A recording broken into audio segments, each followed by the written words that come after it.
Makanya para ulama terdahulu tidak pernah diam. Bahkan di antara mereka dipenjara gara-gara membicarakan masalah bahayanya bid'ah. Karena itu bentuk kasih sayang kepada umat. Karena Nabi menyebutkan salah satu dari orang yang tidak boleh masuk dalam telaga beliau adalah para pelaku bid'ah. Membuat agama baru, memperbarui dari agamanya Nabi. Jangan ribut, jangan ikut-ikutan sama orang yang suka meributkan. Kullu bid'atin adalah, semua bid'ah adalah dolalah. Jelas kenapa? Semua bid'ah adalah sesat.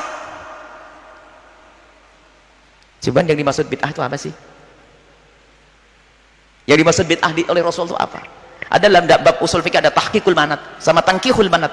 Yang dimaksud bid'ah itu apa sih yang diinginkan Nabi? Siapa yang tahu keinginan Nabi? Apa yang dimaksud bid'ah itu? Apakah semua yang baru? Itu bid'ah menurut bahasa. Kita perlu bid'ah menurut syar'i itu apa sih? Maka para ulama selalu membuat sebuah definisi. Definisi itu bid'ah apa? Bid'ah itu bukan semua yang tidak pernah dilakukan Nabi itu adalah bid'ah syariah, bukan. Jadi ada definisi, maka ulama faham, cerdas membuat definisi bid'ah. Jadi kalau bid'ah lughawiyah itu terbagi 5. Bid'ah menurut bahasa, sesuatu yang baru, ini ada hukumnya yang wajib, ada hukumnya yang sunnah, ada hukumnya yang makruh, ada hukumnya yang haram, ada hukumnya yang mubah. Bid'ah lughawiyah, bid'ah menurut bahasa, hal yang baru. Tapi kalau bid'ah syariah, bid'ah menurut syariat, kullu dolalah, semuanya adalah sesat. Lah bid'ah syari'i itu gimana? Ada definisinya. Maka yang berani mengatakan ini bid'ah, tahlilan bid'ah, tawasul bid'ah, tanyakan definisi bid'ah menurut ente apa? Paling saya ngomong, semua yang tidak pernah dilakukan Nabi Muhammad adalah bid'ah. Jangan enak. Ente naik mobil. Lah, itu kan yang dimaksud urusan agama, bukan urusan dunia. Mana Nabi ngomong dunia? Coba Nabi ngomong urusan akhirat, Pak. Kan kullu bid'atin, tidak kullu bid'atin fid dunya atau fil akhirat, tidak ada. Dari mana itu membedakan antara dunia dan akhirat? Perlu definisi. Di sini ada belasan definisi.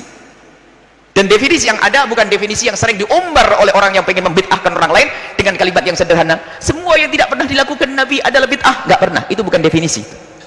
Itu reka-reka. Makanya di dalam menjelaskan sesuatu perlu kembali kepada takrif. Apa kata ulama tentang bid'ah yang dimaksud oleh Rasulullah? Saya tidak ngerti. Tapi saya tanya ke ulama. Ulama apa kata mereka? Ulama menjelaskan. Jadi yang dimaksud bid'ah yang dikatakan dolalah itu adalah bid'ah ini.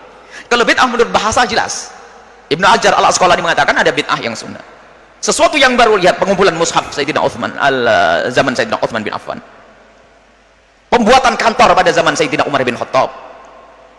Apalagi tarawih Sayyidina Umar adalah secara bahasa adalah bid'ah. Nikmatil bid'atu hadhihi, sampai Sayyidina Umar mengatakan sebaik bid'ah adalah ini. Sebaik-baik bid'ah. Loh, kok ada sebaik-baik bid'ah? Sebaik-baik bid'ah. Loh, Sayyidina Umar ngomong ada bid'ah yang baik, ini bagaimana? Apakah Sayyidina Umar tidak pintar lagi? Ini kan kurang ajar. Karena terbatasnya dia dalam memahami, dipikir nggak bisa dibedakan antara bid'ah menurut bahasa dan bid'ah. Sayyidina Umar nikmatil bid'atu, bid'ah secara bahasa. Sesuatu hal yang baru, yang menarik, ya ini loh. Bukan bid'ah syariah. Kalau bid'ah syariah kulluha dolalah. Bid'ah dalam syariat adalah dolalah semuanya. Lalu bagaimana bid'ah syariah itu? Ulama berbeda pendapat dalam definisi, tapi mirip-mirip semuanya. Di antaranya adalah misalnya thariqatun fid dini, salah satu. Kasih 2 definisi, harus punya. Thariqatun fid dini, cara beragama, bukan cara bercocok tanam, bukan ya. Cara beragama, lihat. Nah, ini definisi. Thariqatun fid dini mukhtara'atun, yang dibuat-buat. Cara beragama yang dibuat-buat. Tudhahi syariat, yang menandingi sesuatu yang ada di dalam syariat. Yuqsadu bisuluki 'alaiha, dengan maksud melakukan itu semua.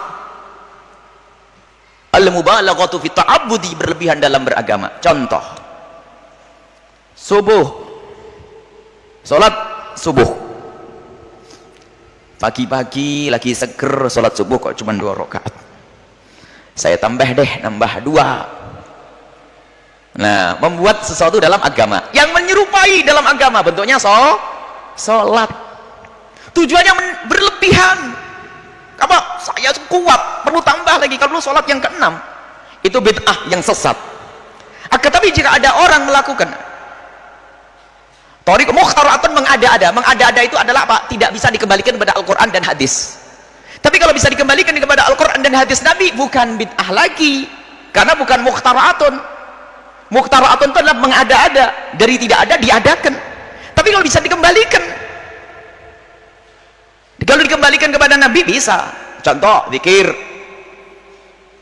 bareng dan tidak bareng, oh ini bid'ah, oh itu ada zikir bid'ah.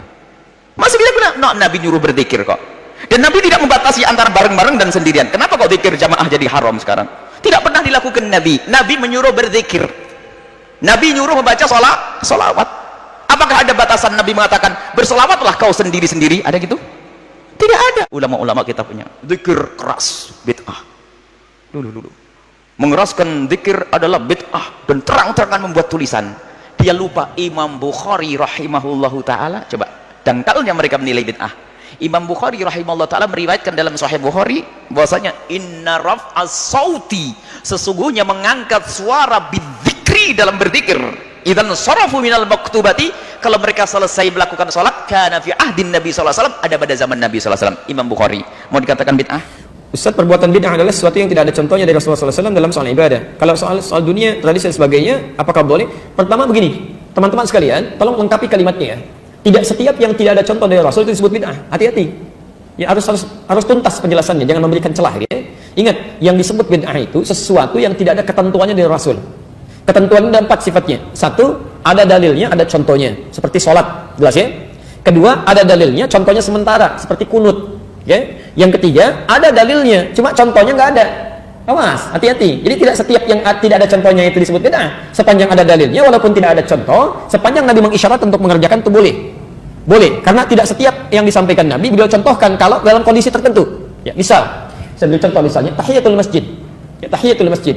Tayyib. Nabi selama hidupnya itu tidak pernah tahiyatul masjid. Tidak pakai tidak pernah tahiyatul masjid. Oh, ya. Baik. Kenapa? Karena rumah Nabi di masjid. Jelas ya? Rumah Nabi di masjid. Wa baiti huna, dan rumahku di sini, kata Nabi. Karena itu beliau selalu sholat di dalam rumahnya, begitu iqamat baru keluar jadi imam.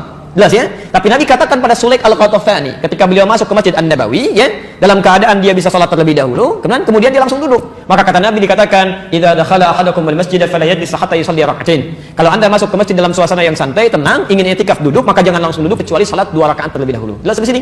Nabi sendiri tidak mempraktikkan itu karena kondisinya memang tidak memungkinkan. Jelas ya? Yang kedua yang lebih dahsyat adalah, maaf, Anda zakat pakai apa? Beras, kan? Uang. Nabi nggak pernah zakat pakai beras. Silakan tunjukkan pada saya. Satu hadis saja yang menunjukkan Nabi pernah zakat pakai beras. Jangankan hadis sahih, hadis palsu pun nggak akan ada. Anda cari sampai kiamat kurang 2 hari nggak akan ditemukan. Ya, sehari lagi buat berpikir kita untuk apa nyari, gitu kan? Baik, nggak ada karena Nabi zakatnya pakai gandum atau pakai kurma. Tapi kemudian di zaman Muawiyah, ketika beliau jadi gubernur di Syam, di Damaskus, beliau katakan yang dimaksud zakat menggunakan kurma ataupun gandum itu irqun, makanan pokoknya. Jadi kalau makanan pokok di satu tempat kemudian digunakan sebagai bagian dari zakat itu boleh. Ya, sepanjang itu bagian dari makanan pokok. Makanan pokok kita apa? Itu makanan ibu. Ya, makanan saya itu nasi. Beras itu makanan pokok bagi hewan yang bertembolok. Ya, ayam itu makanan pokoknya beras. Tapi nasi sumbernya dari beras, boleh menjadi bagian dari zakatnya. Tapi contoh dari Nabi tidak ada. Jadi tidak setiap yang nggak ada contohnya itu disebut dengan bid'ah. Jelas ya?